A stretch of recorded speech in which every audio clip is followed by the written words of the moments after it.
Bonjour. Aslama. Alors Arké, c'est une agence d'architecture fondée en 2003 par nous deux, après avoir eu une expérience chez un architecte, Wassim Ben Mahmoud. On avait travaillé à l'époque, entre autres, sur l'aéroport de Nfida, un grand projet. Et on a eu un très bon contact ensemble, humain, professionnel et tout. Et c'est là qu'on a décidé de fonder l'agence. On a travaillé ensemble, on a collaboré justement pour le projet de Nfida avec Maqal Kerim. Et ce projet, il nous a permis de voir un peu comment deux personnes pouvaient être autour d'un projet déjà à l'époque chez Wassim Ben Mahmoud. Ensuite, moi je suis parti pour travailler en France.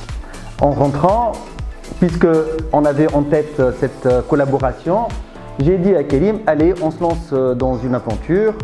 Donc Halin Al-Birouadeh en octobre 2003. Et on a commencé, on n'était que tous les deux. Et c'était vraiment très agréable, on était très motivés, on était jeunes en plus, jeunes et beaux.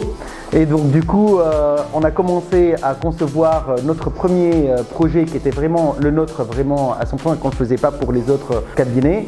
Et donc c'était vraiment une période vraiment très sympathique et qu'on adorait. Et petit à petit, le premier projet, le deuxième projet, jusqu'à au final, on a formé une équipe avec 2 collaborateurs. Et le projet d'agence d'architecture Arké a été lancé et la belle aventure a continué depuis. Ce qui est, on va dire, pas bizarre, mais en tout cas, nous avons 2 caractères complètement différents. Et c'est peut-être ça le secret. Le fait qu'on a 2 caractères différents, c'est ce qui a permis que ce mariage professionnel a duré maintenant pendant 17 ans. C'est peut-être ça le point. Ensuite, si on a été aussi, on s'entendait sur le plan architectural, c'est que pour le style d'architecture, on avait un peu les mêmes références. On avait le même style architectural, la même sensibilité. C'est ce qui nous a permis aussi de nous rapprocher. Parce que si par exemple, lui était entre guillemets Mario Botta et moi Miss Bandero, forcément on n'a plus les mêmes, enfin voilà, ce sont 2 styles complètement différents. On ne s'entendrait pas pour la genèse d'un projet. Et le fait qu'on a les mêmes références, forcément, c'est ce qui nous a tout de suite réunis. Donc c'est un projet qui est le résultat d'un concours lancé par le ministère des Affaires culturelles pour créer une maison de culture. Donc il est très particulier ce concours parce qu'il y avait la présence d'une église et cela s'inscrit dans une convention qu'il y a eu entre le gouvernement tunisien et le Vatican à l'époque, dans les années 60, 64 plus précisément, qui stipulait à l'époque que le Vatican cédait ses biens, ses bâtiments, avec une seule condition de transformer donc, ces bâtiments-là en bâtiments de culture. Et l'exemple le plus notoire, c'est l'Acropolium de Carthage par exemple. C'est une belle aventure parce qu'elle s'est terminée par une reconnaissance déjà locale ici. On a gagné les journées architecturales de Carthage, le Jacques avec ce projet. Et on a été aussi nominé dans un prix très prestigieux, le prix Aga Khan d'architecture. Et dernièrement aussi au prix Miss Bandero, donc le prix d'architecture européenne contemporaine. Donc c'est un prix très prestigieux et on est très fiers de ça, on est très contents de ça. Nous avons choisi de concourir ce projet. Et pourquoi nous l'avons choisi? Parce que le sujet nous intéressait. Nous intéressait justement parce qu'il y avait cette présence d'église. Et cette présence d'église, c'était l'emblème de la ville. C'est ce qui faisait la ville de Mornag pour nous.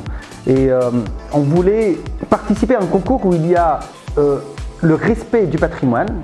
Quelque part aussi, moi je vis dans la Médina, je vis dans le patrimoine. Et pour moi, le patrimoine, c'est vraiment très très important. Et avoir participé à la restauration et faire donner une autre vie à l'église de Mornag, participer à ça, ne peut être qu'une fierté. Donc on a été dans le site pour le voir, on a été on a compris pourquoi il y a eu ce projet, parce que c'était vraiment abandonné. Ils ont construit des annexes qui n'étaient pas vraiment dans le respect de cette église, etc. Donc on s'est dit, c'est ce qui nous a motivés, on s'est dit il faut qu'on soit vraiment là pour ce projet soit vraiment redonner ce côté emblématique de la ville. Et le programme architectural était vraiment dense, donc il fallait l'église la laisser telle qu'elle et faire tout pour la laisser telle qu'elle et rajouter justement l'expansion. Donc au final, pour arriver à ça, nous n'avons pas touché du tout au mur extérieur de l'église et même à l'intérieur, nous avons abrité des clubs qui sont suspendus sur des piliers. Donc aujourd'hui, au final, si on veut virer ces clubs, on va retrouver l'église. Et c'était vraiment ça le plus important. Donc il fallait le respect du patrimoine, le respect de la ville de Mornague et l'extension qui ne dérangerait pas l'église. Et je crois que c'était un défi qui a été, je pense, relevé, puisque comme a dit Kérim, a plu au jury de Jacques pour l'animation d'Agacan et de Miss Vandero. Donc je pense que nous avons réussi quand même. Donc l'idée fondamentale, c'est de pouvoir revenir à tout moment à l'idée originelle, au projet originel de l'église. Donc on s'est détaché des murs, on a utilisé des matériaux, par exemple pour l'escalier, on a un escalier métallique détaché aussi des murs. Et ces cubes qu'on a intégrés dans l'église, qui donnent la sensation de quelque chose de suspendu, donnent des nouveaux points de vue à l'intérieur de l'église. Donc à travers ces volumes, on peut apprécier mieux l'église, en particulier avec sa charpente en bois qui a été restaurée. Et ça donne la possibilité d'exploiter les deux espaces, donc l'étage et le rez-de-chaussée, pour plusieurs activités artistiques. Personnellement, il m'a donné une belle satisfaction, donc, parce que vraiment on a réalisé les idées qu'on avait. Et c'est pas évident, très souvent les projets c'est des compromis avec les clients. Là on a vraiment exprimé nos idées à fond. Côté bureau, ça a donné une certaine notoriété, une assurance. C'est très positif pour notre bureau. Puisque ce projet, il a donné quand même, c'est un projet qui a quand même, on en parle pas mal de ce projet.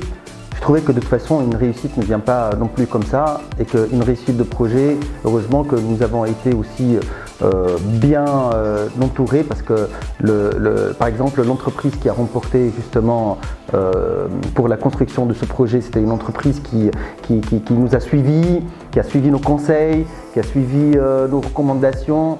Ça c'est vraiment… toujours à l'écoute. Toujours à l'écoute et ça c'est vraiment primordial pour la réussite. Je pense que aussi même la maîtrise d'ouvrage, notamment que ce soit le ministère de l'équipement ou nos vis-à-vis du ministère de la culture, c'était des gens qui, quand ils ont vu justement ce projet qui a remporté ce concours, ils étaient eux aussi motivés et donc quelque part ils nous écoutaient, ils partaient avec nos conseils et ils nous aidaient pour arriver à ce résultat. Et je pense que ce qui m'a marqué, c'est que ok, l'architecte c'est lui qui fait le projet, mais pour le réussir il faut être une équipe et que toute l'équipe doit travailler ensemble pour ce projet. On peut être le meilleur architecte si on a un mauvais maçon, le projet il risque d'être raté. Voilà.